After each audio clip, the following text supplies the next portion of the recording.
విశాఖ స్టీల్కి కేంద్రం ప్రకటించిన ప్యాకేజీ పట్ల రాష్ట్ర వ్యాప్తంగా హర్షాలు వ్యక్తమవుతున్నాయి. ఈ నేపథ్యం ప్రస్తుతం మనతో మాట్లాడడానికి బీజేపీ రాష్ట్ర అధ్యక్షురాలు రాజమండ్రి ఎంపీ పురంధేశ్వరి గారితో మాట్లాడడం. ఎలా చూస్తారు మేడం అంటే గత ప్రభుత్వ హయాంలో ప్రైవేటీకరణ జరిగిపోతుందని పెద్ద ఎత్తున ప్రచారం జరిగింది.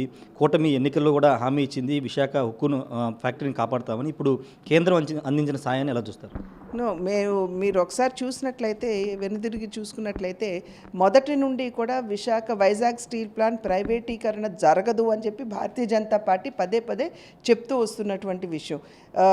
దీనికి ప్యాకేజ్ అనేది ఇప్పించడం జరుగుతుంది. అక్కడ పనిచేసేటువంటి కార్మికులు ఎవరైతే ఉన్నారో వారి భవిష్యత్తుని సురక్షితం చేయడం జరుగుతుందని మేము మొదటి నుండి కూడా మేము చెప్తూ వస్తున్నటువంటి విషయం.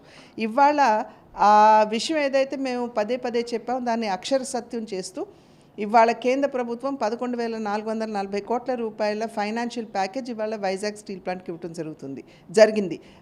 ఇది కేవలం మొదటిసారి కాదు. ఇంతకుముందు అటల్ బిహారీ వాజ్పేయి గారు ప్రధానిగా ఉన్నటువంటి సందర్భంలో కూడా వారు 1330 కోట్లు అప్పట్లో ఇబ్బందిలో ఉన్నటువంటి వైజాగ్ స్టీల్ ప్లాంట్ కోసం వారు కేటాయించడం అందివ్వడం కూడా జరిగింది. కనుక మొదటి నుండి మీరు చరిత్ర చూసుకున్నట్లయితే Bharatiya Janata Party Visakha steel plant యొక్క అభివృద్ధికి కట్టుబడి ఉన్నది అని చెప్పడానికి ఈ రెండు కూడా నిదర్శనంగా ప్రజలందరూ కూడా గమనించాలి. అదేవిధంగా రాష్ట్ర అభివృద్ధికి అసలు భారతీయ జనతా పార్టీ కట్టుబడి ఉంది. పోలవరం నిర్మాణానికి 12,500 కోట్లు కేటాయించినట్లయితే అదనంగా ఇంకొక 988 కోట్లు ఇచ్చి నిన్న మొన్న ఒక 2 రోజుల క్రితం డయాఫ్రమ్ వాల్ ఏదైతే దెబ్బతిన్నదో ఒక 6 మీటర్ల ఎగువన మళ్ళీ డయాఫ్రమ్ వాల్ కట్టడానికి కేంద్ర ప్రభుత్వం తన సంపూర్ణ సహకారాన్ని అందిస్తుంది.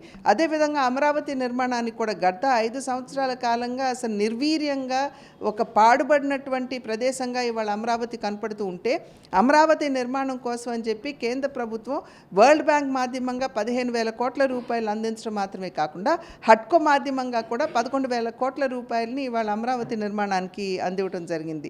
మరి పంచాయతీరాజ్ చూసుకున్నట్లయితే 4,800 కోట్లు ఇవాళ రోడ్లు వేస్తున్నారు, లేదా రోడ్ల రిపేర్ రాష్ట్రంలో జరుగుతున్నది అంటే ఇది కేంద్రం అందించినటువంటి సహకారం.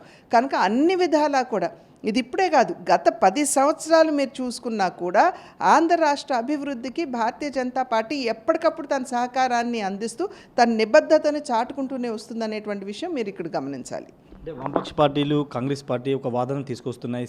సెయిల్లో విలీనం చేయాలి, సొంతంగా గనులు కేటాయించాలని ఒక డిమాండ్ చేస్తున్నారు. అది చేసినప్పుడే విశాఖ ఉక్కు అనేది బతికుంటుందనే కామెంట్ చేస్తున్నారు. సొంత గనులు ఉంటేనే లాభాలు అని అంటే మేమైతే ఒప్పుకునే పరిస్థితి లేదండి. ఎందుకంటే సొంత గనులు లేకపోయినా విశాఖ స్టీల్ ప్లాంట్ లాభాల్లో నడిచింది. కనుక మేనేజ్మెంట్ని సరి చేసుకోవాల్సినటువంటి ఆవశ్యకత చాలా ఉంది.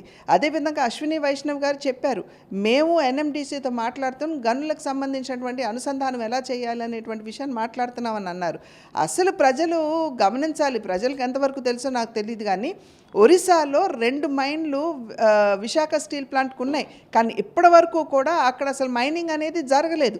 ఒకవేళ ఇబ్బందులు ఉంటే వారు అక్కడ ప్రభుత్వంతో లేదా కేంద్ర ప్రభుత్వంతో మాట్లాడుకుని సమన్వయంతో సామరస్యంగా వీటిని పరిష్కరించుకుంటూ వారు ఎక్స్ప్లోయిట్ చేసి ఉండాలి. కనుక ఇవాళ క్యాప్టివ్ మైన్స్ లేవు కాబట్టే నష్టాలు అని అంటే అది ఒక్కసారి మనం ఒకసారి అవగాహన చేసుకోవాల్సినటువంటి అవసరం ఉన్నది అని చెప్పి నేను భావిస్తాను. ఖచ్చితంగా మేనేజ్మెంట్ అక్కడ ఏదైతే ఉందో మేనేజ్మెంట్ షుడ్ డెఫినెట్లీ వారు విశాఖ స్టీల్ ప్లాంట్ అభివృద్ధికి అంకితమై పనిచేయవలసినటువంటి పరిస్థితి అయితే ఖచ్చితంగా అక్కడ ఉన్నది.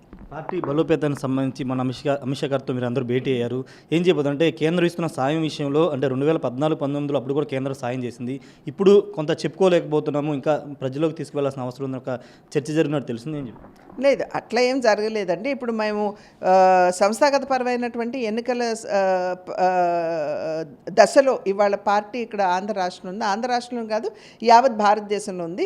మీరు గమనించినట్లయితే చాలా ప్రజాస్వామ్యబద్ధంగా కార్యకర్తలందరి యొక్క మనోభావాల్ని తీసుకుని వారిని కన్విన్స్ చేసుకుంటూ ఎక్కడికక్కడ అధ్యక్షుల నియామకం బూత్ స్థాయిలో కావచ్చు, మండల స్థాయిలో కావచ్చు, ఇవాళ రేపట్లో అసలు రాష్ట్ర వ్యాప్తంగా జిల్లా స్థాయిలో కూడా అధ్యక్షుల యొక్క నియామకం అయిపోతుంది. కనుక ఆ ప్రక్రియ ఏ విధంగా జరిగింది, మేము ఏ విధంగా 25 లక్షల సభ్యత్వం మేము చేశాము, అదేవిధంగా ఈ యాక్టివ్ కార్యకర్తలు ఎంతమంది, బూత్ కమిటీలు ఎంత అయినాయి, వీటన్నిటి మీద కూడా చర్చ. అంటే సంస్థాగత పరంగా పార్టీ ఏ మేరకు బలోపేతం అయింది అనేటువంటి విషయాన్ని మేమందరం కూడా చర్చించుకోవడం జరిగింది. వారు కూడా వారి సంతోషాన్ని వ్యక్తపరిచారు. ఎందుకంటే భారతీయ జనతా పార్టీ ఇప్పుడు కొంచెం అన్ని విధాలా కూడా పురోగతి చెందుతుంది, బలోపేతం అవుతుంది అనేటువంటి నమ్మకం, విశ్వాసం వారికి కలుగుతుంది. అదేవిధంగా రాష్ట్రంలో ఉన్నటువంటి పరిస్థితుల్ని కూడా సమీక్షించారు. ప్రజా సమస్యలు ఏవైతే ఉన్నాయో వాటిని కూడా వారి దృష్టికి తీసుకుని వెళ్ళటం జరిగింది. ప్రభుత్వం ఏం చేస్తుందో ఆ విషయాలు కూడా వారి దృష్టికి తీసుకుని వెళ్ళటం జరిగింది. మనం అంటే ఇప్పుడు పొత్తులో ఉన్నటువంటి సందర్భంలో మనం ఏ విధంగా మన భాగస్వామ్యం ఉండాలి, మన పాత్ర ఏ విధంగా ఉండాలనేటువంటి విషయాల మీద కూడా వారితో చర్చించడం జరిగింది. అంటే 2014 కానీ ఇప్పుడు కానీ పొత్తులో ఉన్నప్పుడే అధికారంలో వస్తూ ఉన్నారు. సింగిల్గా అంటే పార్టీ పరంగా ఏ విధంగా డెవలప్ అవ్వాలనే దానికి సంబంధించి నేను అదే చెప్పాను కదండి, ఒకటి ఏ రాజకీయ పార్టీ కన్నా రెండు అంశాలు, ఒకటి సంస్థాగతం, రెండేమో రాజకీయం. సంస్థాగత పరంగా మేము ఇప్పుడు బలోపేతం అయ్యాము అని చెప్పడానికి ఇదే నిదర్శనం. ఒకే రోజులో మేము మండలాధ్యక్షుల నియామకం మేము చేసుకోగలిగాం, 2 రోజుల్లో జిల్లా అధ్యక్షుల నియామకం చేసుకోగలిగాం. ఇప్పుడు రాష్ట్ర అధ్యక్షుల నియామకం కూడా ఈ నెలాఖరికల్లా అయిపోయేటువంటి అవకాశం ఉంది. సో ఎక్కడా కూడా అంటే ఇంత సమర్థవంతంగా తక్కువ సమయంలో మేము చేసుకోగలిగామంటే అక్కడ మా పార్టీ ఖచ్చితంగా బలోపేతం అయింది అని చెప్పడానికి ఇది నిదర్శనం. అదేవిధంగా బూత్ కమిటీలు కూడా మేము వాళ్ళు వేసుకోగలిగాము, ఫుల్ ఫ్లెడ్జ్డ్ కమిటీస్ మేము వేసుకోగలిగాం. కనుక సంస్థాగతంగా మేము ఆ రకంగా బలోపేతం అవుతున్నాం. రాజకీయంగా అంటారా, నేను చెప్పాను మీకు పొత్తులో ఉన్నాము. పొత్తులో ఉన్నప్పుడు మేము కూడా బాధ్యతాయుతంగా మా పాత్రను మేము నిర్వర్తించాలి. కనుక ఏ రకంగా మన యొక్క పాత్ర ఇక్కడ పోషించాలి అనేటువంటి విషయం మీద అమిత్ షా తోటి చర్చించడం జరిగింది. ప్రజా సమస్యలు కూడా వారి దృష్టికి తీసుకుని వెళ్ళటం జరిగింది. ప్రభుత్వం యొక్క పనితీరును కూడా వారికి వివరించడం జరిగింది. ఇవన్నీ కూడా మళ్ళీ ఒకసారి వారు సానుకూలంగా వీటన్నిటిని విన్నారు. మేము ఖచ్చితంగా మళ్ళీ ఒక్కసారి ఢిల్లీలో మనం అందరం కూర్చుందామని చెప్పి వారు తెలియజేయడం జరిగింది. ఫైనల్గా తిరుమల తొక్కిసలాట ఘటనకు సంబంధించి హోంశాఖ సీరియస్ అయిందని ఒక ప్రచారం నడుస్తుంది. ఆ డిస్కషన్ హోంమంత్రి గారు అది హోంమంత్రి గారు కాదండి, యావత్ భారతదేశం కూడా దీని మీద చాలా చాలా హర్ట్ అయినటువంటి విషయం. ప్రతి ఒక్కరూ కూడా చాలా సీరియస్గా ఈ విషయాన్ని తీసుకున్నటువంటి నేపథ్యం. కనుక ఏ భక్తుడు కూడా ఈ రకమైనటువంటి ఇబ్బందిని ఎదుర్కోకూడదు. అందుకనే నేను మాట్లాడుతున్నటువంటి సందర్భంలో ఆ స్వామివారిని క్షమించమని చెప్పి నేను అభ్యర్థించింది. అందుకనే భక్తులు వెళ్ళిన తర్వాత భక్తితోటి అక్కడికి వెళ్ళినటువంటి సందర్భంలో అన్ని విధాలా కూడా వారికి రక్షణ కల్పించాలి. కనుక ఆల్రెడీ ఒక కమిటీని ఏర్పాటు చేశారు. వారు దీనికి సంబంధించినటువంటి లోతుపాతులన్నీ కూడా వారు చూస్తున్నారు. అధ్యక్ష మార్పులు చేర్పులని ఒక ప్రచారం నడుస్తుంది, దాని గురించి అది మా పార్టీ నిర్ణయం. చాలా మంది మీకే మద్దతు కంటిన్యూ చేయాలని ఒక బలంగా పార్టీ ఏ నిర్ణయం తీసుకున్నా అది నాకు శిరోధారి.